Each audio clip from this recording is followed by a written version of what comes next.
What's up, everybody? Today I'm joined by eBay expert, the primetime treasure hunter. What is up, Dominic? Hey, thanks for having me here, Ryan. I really appreciate it. This is fun.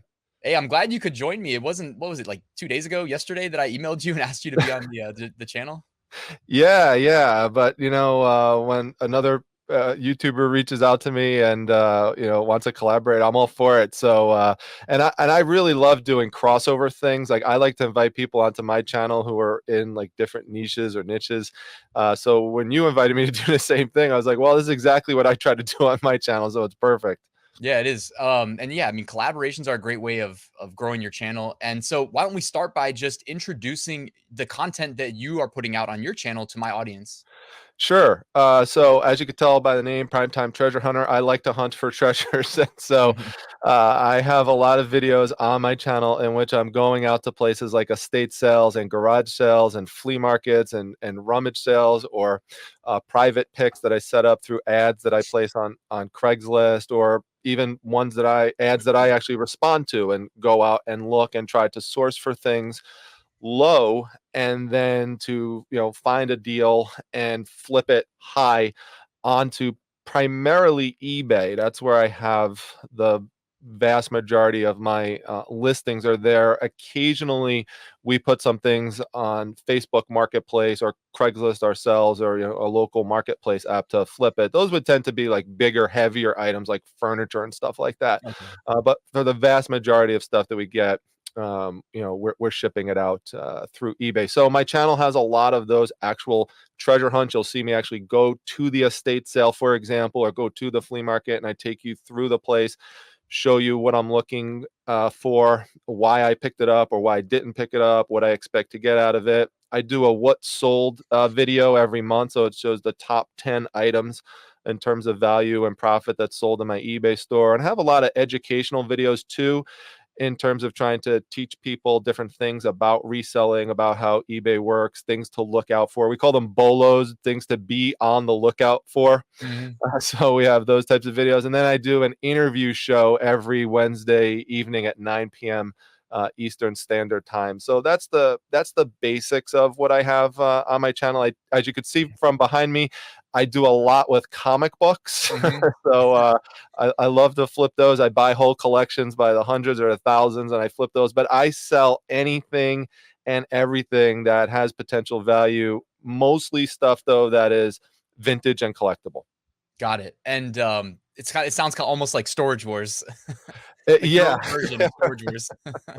it is. There is a competitive aspect to it, especially when you're going to the estate sales and there's a bunch of people who have lined up ahead of time, and you're trying to get on a list to get into the house first. And then when you get in the house, you're trying to compete with people in terms of where to look for the treasure and to find it first. And so Mhm. it's fun, and I document that stuff on the videos. But one of the things I always tell people is that if you have the knowledge, then even if there were a bunch of people that went ahead of you, even if you went the second day to an estate sale, you missed out totally on the first day, you usually could still find something. And that's another thing the channel is about, is trying to teach people about those types of things they could find.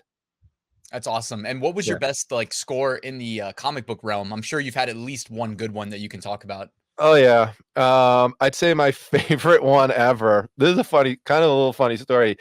Is I told you that I put these ads out on Craigslist in which I'm telling people, hey, listen, if you have a comic book collection or if you have any other things you're looking to get rid of, any other collectibles, let me know.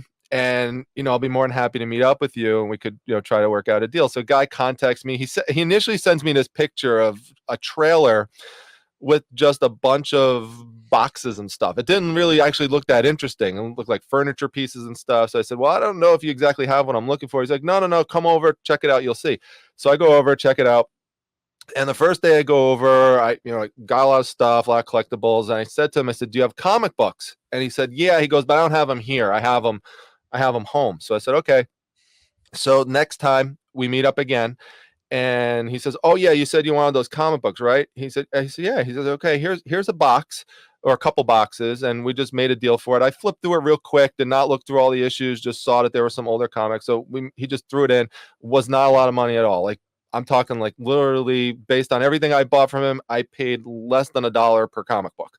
Mm-hmm. So I have all these things that I bought from him, literally come home with all this stuff, like truckloads of stuff. And I have this box, one of the boxes of comic books that he sold me sitting next to me right in his space for about a year or so. I didn't even get to it. So one day I decided to just go through it some more and look at it. And I pulled out what's called Giant Size X-Men #1, which is one of the holy grails for comic book collectors to have. And I listed it, and it was in like we call mid-range condition, so it did have some condition flaws to it. It wasn't perfect, but it wasn't horrible. Considering I paid less than $1 for it, I sold it in minutes for $1,250. Wait, let me And see. Is this it right here? I'm gonna share my screen so everybody can get a visual. Is yeah, it one of these? yeah, and now those are graded Hopefully copies, so not this mine was one, right? yeah, that exactly. Now that's a graded one, so that's graded and slabbed by CGC, and it's a 9.8, so it's near mint plus, and those are extremely challenging to find it like that. So again, mine was a raw mid-grade copy. It was just a quick flip for $12.50. That book has actually gone up significantly now in value because of new stuff that Marvel's going to be doing with the X-Men. Mm-hmm. But no, it was a great quick fast flip, and I found it funny because I didn't even know that I had it sitting next to me for a year. It's right Yeah, there. That that's was awesome. crazy. I bet that was a nice day. That was awesome. That was definitely great. Yeah, that's awesome, man. So Yeah. on my channel, we talk a lot about print on demand. I was kind of talking to you earlier about how when I started eBay, I was thinking I would be talking mainly about selling like physical products on Right. places like Amazon. Probably similar to you. I Yep. got my start selling on eBay, but I was, I think, 8 years later than you. I think my first sale was like 2007. Okay. And I didn't I mean, I was still in high school at that time, so I didn't like really see the opportunity. I mean, I probably could have Right. just shifted over, like quit, dropped out of high school and went full-time eBay and been a lot better off than now than I am now. But no complaints. But can you give us any tips as far as selling print on demand products on eBay? Like I basically cover how we can uh farm the work out to other companies to fulfill our orders after we Sure. make a sale. But what are Right. some like tips that we can do to gain exposure from your experience? Well, in terms of gaining exposure, there's lots of different things. I mean, now the first thing I'm going to mention to you is a little bit controversial, which is because some people don't like to do it, which is called promoted listings. eBay does have that ability to promote your listings, so you gain extra exposure, but you pay a fee if the item sells after somebody clicked the link. Now, generally, I don't advise doing that initially as soon as you put your item up on eBay, because when you put your item up initially on eBay, that is like when it's going to get the maximum exposure from eBay, because they see it, their algorithm sees it as, Right. wow, this is new. They love new. They love new, something active and fresh. They So tag it within, as new and they do yeah, the email thing too, right? Do you ever subscribe to get the daily emails? Like I subscribe to a couple lists where I kind of know the value of items and I'll buy and flip them. uh, I I don't now. I used to do that when I was more of a buyer, and I was like, for example, when I was buying things for my comic collection, I had set up those lists and alerts and stuff. But right now, I'm not. I have so much stuff that I've sourced from local sales and stuff. I don't really need to go on eBay right now to source stuff. But yeah, you could definitely do that. But no, I haven't done that anytime recently. But yeah, so it does treat it new and fresh, and like you said, it would give you like an alert. You wake up the next morning on your phone, if you happen to have those keywords, it would say, hey, listen, this person has this listing that you might like. So I wouldn't promote it. I wouldn't pay money to promote it, at least within those first 7 days for sure, because that's when it's the most fresh and it might just automatically sell. Now, unless there was something with your item that you either described it wrong or you pictured it wrong, and there was some reason that was there there could be something that was really dragging down your views that you would want to fix, and you would want to address those things if you could. Maybe you misspelled something and that's why your views were low, so you want to check that. You want to make sure you're monitoring your view count. Okay. But if everything checked out okay, that may be a reason why you want to elevate your item with a promoted listing. It could be something that's more obscure, or you could be in an area that's very saturated. So there's tons of competition for it, and really the only way to get it to stand out more is to promote it. But if you could withhold promoting it for, I would say, let it go through one cycle, preferably, unless you really had really a big struggle with view count. I'd wait the 30 days, let it go through. And then even then, I would tend to not only promote unless the item was something that was $20 or less. Because Okay. once it gets above that, the fee that they start taking out for most people just starts to become too high, and you likely would sell an item like that anyway that's above $20 if you just waited long enough and started using other options I'm going to talk to you about now, which is offers to watchers. That is a great Mhm. thing to do. In fact, a lot of buyers on eBay now have caught on to this. So what they're doing is they're just watching items because they are hoping that you, as the seller, are going to send them an offer. So you want, as the seller, to take that into account and have your items priced up a little bit high with a little bit of a cushion, knowing that you might be either Bring it down. receiving offers or sending offers out. Some people like to put things as just buy it now only and not have the opportunity for offers. But if you open it up to offers, that's going to entice more people to look at your listing, because people like to get a deal. Yeah. So And either drive either engagement. Yeah. yeah, either a deal that you're sending to them, or they like to get a deal because they sent you an offer and felt like they got a little bit off of it. So Yeah, I uh like that plan. I mean, and I'm a sucker too. Like, I feel like I've definitely made offers on things that were marked up and felt like I got a deal when I probably didn't get a deal. Like, I'm an eBay shopper, so I know exactly what you're talking about. And plus, one thing that I love talking about on my channel with e-commerce, this is one thing that I love about sending offers to watchers, is it's like the first thing that I kind of teach, and I have some courses too when I'm trying to teach people from kind of like the ground up, is shifting your mindset to seeing things from the buyer or the seller perspective instead of the buyer perspective. But then it's like almost like you got to go full circle and see things from the buyer perspective as a seller.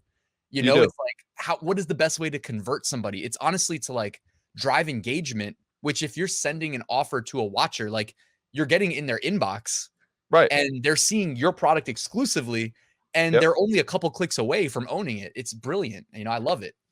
100%. I mean, my view on, and I totally agree with that. You have to be able to shift perspective. Look at your own listing, by the way, as if you were the person who might buy it, and say to yourself, if I was looking at this listing, would I buy it? Would I buy it that I have a picture of my feet in the photograph? Would I buy it that the book I'm trying to sell is on a diagonal and Right. half of it's cut off by the margins? When I buy it, I saw, for example, take comic books, right? A mini series with 4 issues in it. I'm looking at my competition, and my competition takes one comic of the 4 and lists that, and that's it. No other pictures, just one picture. So I don't care how good they say their items are. I'm pricing mine higher than that because I also know that there are buyers out there looking at that and saying, I'm not confident about that. I would want to see more. So Mhm. remember, they're not there physically to see it. So you want to try to show them, the various angles that they would want to see, depending on whatever the product is. That leads to one other point, though, that a lot of people might not know about with eBay. Don't just use one picture. When you use 2 pictures, eBay has to go store that on a separate server, and the fact that they have to do that actually gives the listing more of a preference in eBay, because there's multiple pictures involved. So they actually like that. They like to see that. That's good to know. Yeah. Yeah. The primary service we use to sell print on demand on eBay is called Printful. I know some people have some other preferences, but I'm pretty sure across the board, all of them upload at least 2 photos. I mean, it depends on the products. Like we can Yeah. sell a bunch of different products, but for the Yep. most part, even if you push a t-shirt in one color, I think it uploads a sizing chart with it. So, but yeah, for sure. The biggest thing I see, the biggest hesitancy I see as a buyer is when I'm like looking at the listing and I'm like, what's wrong? Like my brain shifts gears before I hit buy and I'm like, all right, now what is wrong with this listing? Like, is there not enough photos? Is it like low seller feedback or only one feedback? You know how the bots are, or fake accounts are. Absolutely. And really, the if I were to tell you what the number one thing is that's wrong with listings, and there's a close second to it, but the number one thing are the pictures. If you go through, you type in any item that you're looking for on eBay, and you look at whatever the competition is for it, the photographs are often really poor. Sometimes they're not well lit, so you have to make sure you're invested in good lighting. I have 3 LED ring lights shining on me right now that I use for photographs for my items. We have a light box that we use for smaller items like jewelry pieces that we want to. Yeah, I've got the whole lighting studio set up too. I got the ring and then 2 studio lights, and Yeah. I ended up investing in them too. Yeah, but you need to do that kind of stuff. You need to invest in it. And you also, like, let's say it's a really big picture, like a big poster that you want to take a picture of, and you need to really better capture that in daylight and lay that out in daylight. Don't sacrifice that. Like, don't be impatient and just take the picture at night where now you have a dark picture and people can't see what the item is. Again, this sounds silly, but feet in the photos is a big thing. People keep doing that. They keep putting their feet in the photos because they snap the picture down looking like this, and they don't trim, they don't crop, anything like that. Another Have thing. you seen the sorry to cut you off. Have you seen the funny photos of like somebody taking a picture of like a metal bowl and it's like a reflection of them naked in the Right. That is another thing, right? You have to look at that. A lot of people don't think about that. If it's a shiny object like that, you've got to look, wait a minute, am I in the picture staring down with my phone? Exactly. Like, some of the stuff that's in there is amazing. Or is the background totally messy and sloppy? Like, I've seen pictures of people, they'll take a picture of their item like on their kitchen table with like a Captain Crunch cereal box, a bag of half-eaten Doritos, pizza. It's like so you want to make sure it looks professional. The other thing that I see as a big mistake is not maximizing your use of keywords in a title.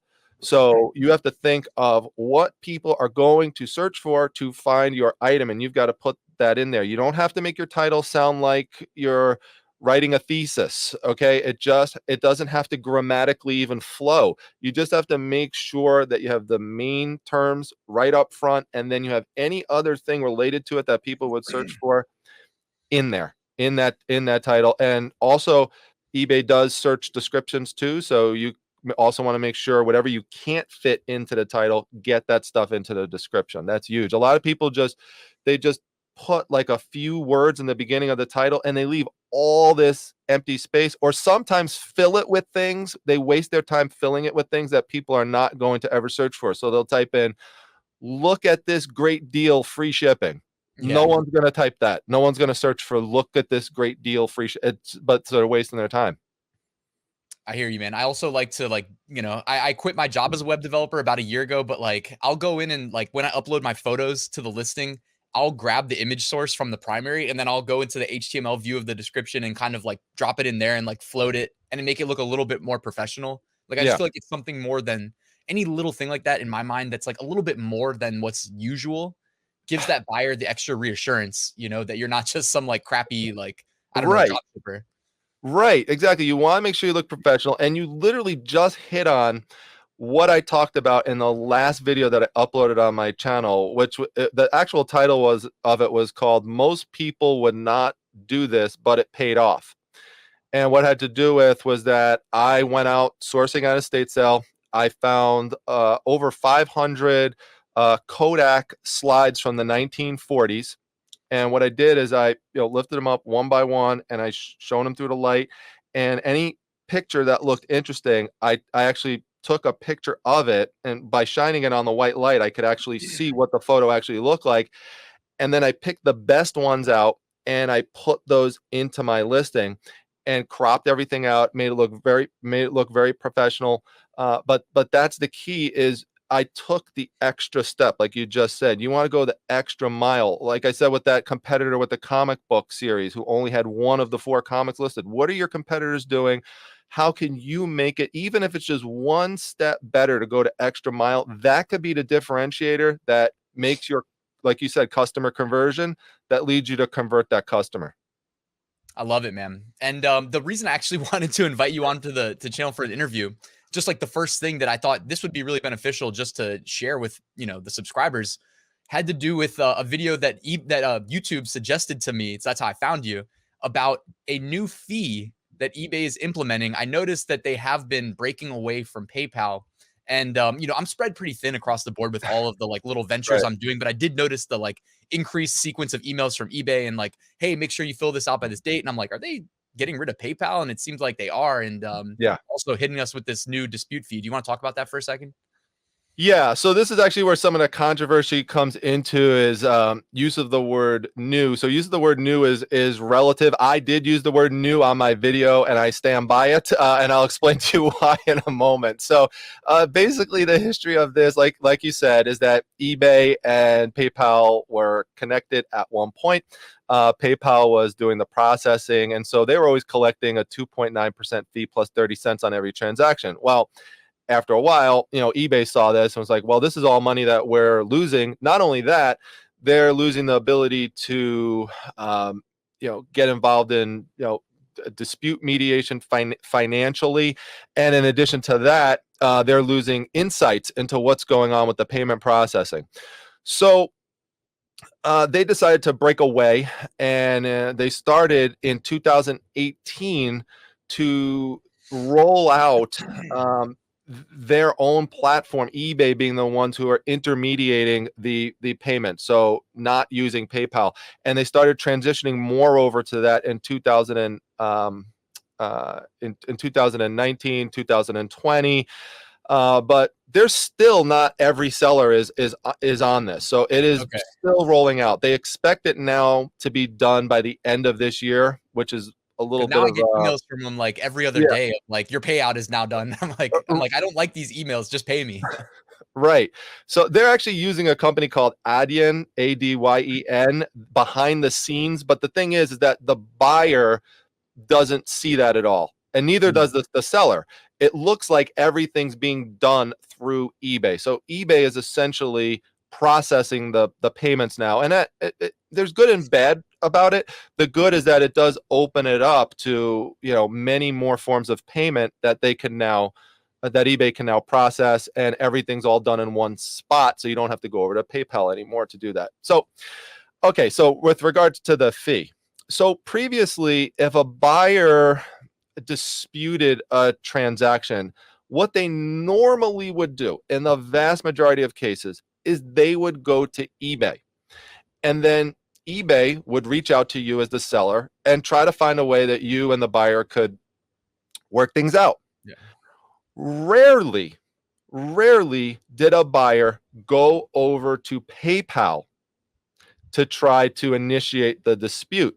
Once in a while they did, and the ones that tended to do that usually tended to be people who were trying to scam the seller. Yeah. Okay, now PayPal did have a pretty good reputation of protecting sellers in those types of disputes, so it was very rare for now this is all anecdotal, but it was very rare for buyers to get for sellers to get hit with a $20 dispute fee based on a chargeback. So it's basically a chargeback fee. Got it.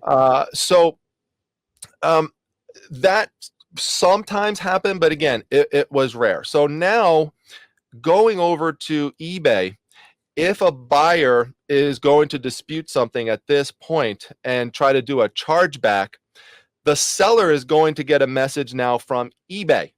That's who it's going to come from. And that's what's going to seem as new. Now, what some people say is that, number one, well, it's not really new because PayPal had it. Well, yes, PayPal had it, but again, it really didn't come up often because buyers tended to go through eBay. They didn't tend to go over to PayPal. So, but now there's not going to be a choice really. If a buyer wants to dispute something and do a chargeback, now it has to come through one place because eBay is processing all of the payments.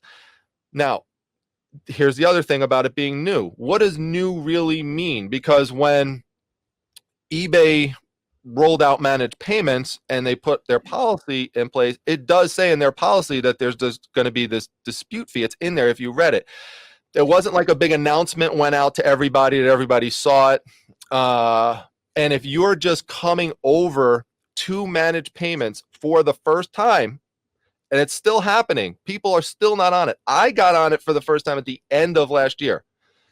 And then you get hit with one of these dispute fees, it's going to be new to you because you Right. are Yeah. just coming onto it for the first time. So this is some of the things like people have said in response to the video is, well, it's not new because PayPal had it, or it's not new because eBay's managed payment has been out for a while. But yeah, but they only initially rolled it out to a select amount of people when it first started. And again, as I just said, there's still a lot of people that aren't even on it yet. So it's basically a chargeback fee, and if the person opens up a chargeback or like a fraud claim, if a buyer Yeah, I does was that, gonna say, can you share the story real quick that you shared on your yeah, video? Just like a brief synopsis, because I yeah, know that people watching are like, this isn't gonna apply to me. No one's gonna do a chargeback, but right. And actually, if you go through my video on that, you'll see a lot of people actually responded and said they got hit with the same kind of fee. So the long and short of the story is, this is a reseller colleague of mine who I have known for a while, and he reached out to me and he was like, "Hey, what the heck's going on with this?" And the story he told me was that he sold a T-shirt, which will be something your viewers could identify with. The T-shirt, it was like a $30 T-shirt. It was an international sale, and he shipped it off. And for whatever reason, it wound up getting stuck in customs. And it was stuck there for about a month, and they were monitoring the tracking. And the buyer reached out to the seller, let him know, hey, listen, it looks like this is getting sent back to you, but I still want the T-shirt. So the seller's like, okay, yeah, sure. When I get it back, we'll work it out and figure out how to do that. Well, the buyer apparently changes his mind after a couple days, after like 3 days, our and worst nightmare. yeah, doesn't communicate with the seller and opens up a fraud claim for reasons we don't know. There was nothing fraudulent that went on, but just opened up a fraud claim to get his money back plus the shipping. So I guess just had a change of mind and said, okay, I want my money back, and this is the way I'll do it. I'll open up a fraud claim with my credit card company. So the seller still doesn't have the item back because it's in transit from this customs place.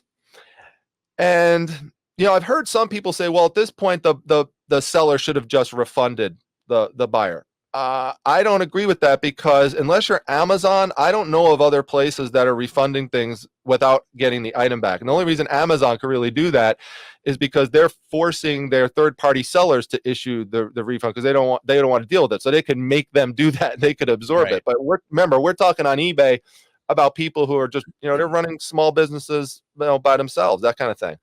So the seller is confused of what's going on, and he thinks maybe he's getting scammed.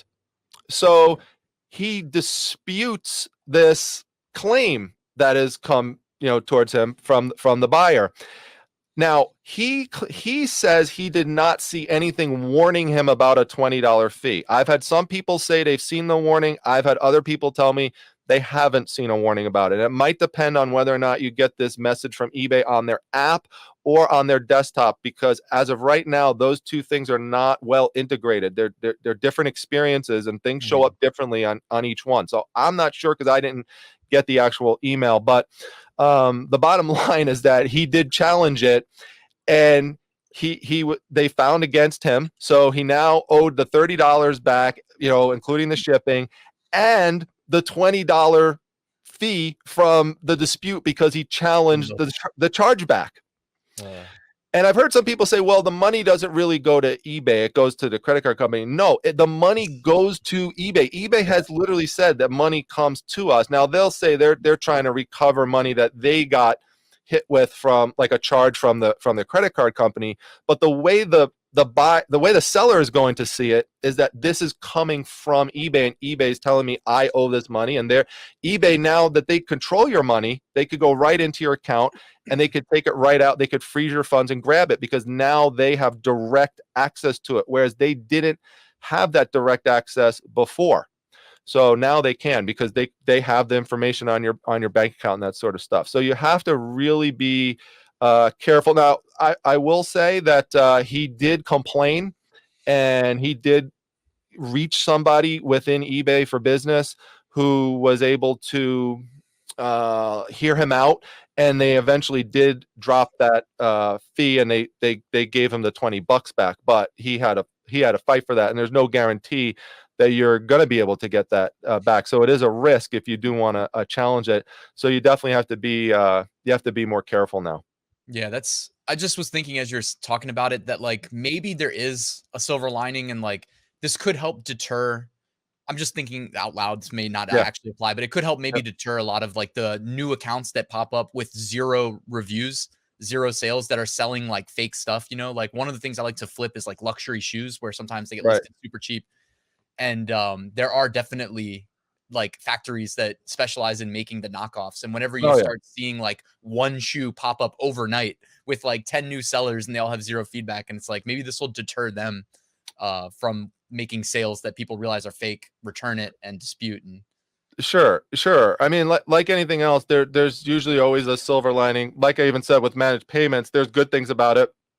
There's bad things about it. I think the things that are bad about it that sellers don't like eventually is going to work its way out. Like initially, you couldn't sell coins through managed payments for several months, and now that's just opening up again where you could do that. So things about it that were bad that people didn't like, will slowly start to get better. And another thing that'll probably improve is how fast it takes the money to get into your account. Because it's not instant anymore. Remember with PayPal, someone, buyer paid you, that money went straight into your PayPal account and you had immediate access to it. That's not the case now with managed payments.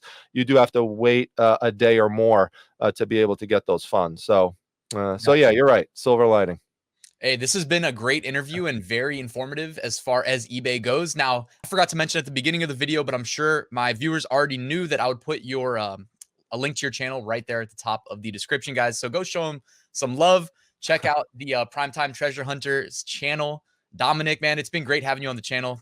Hey, I appreciate it very much. And it was great to see your audience, and maybe I'll see some of them over at the channel. Say hi. Let me know you came over from Ryan here. I'd love to know that. Thanks. Thanks for being here, man.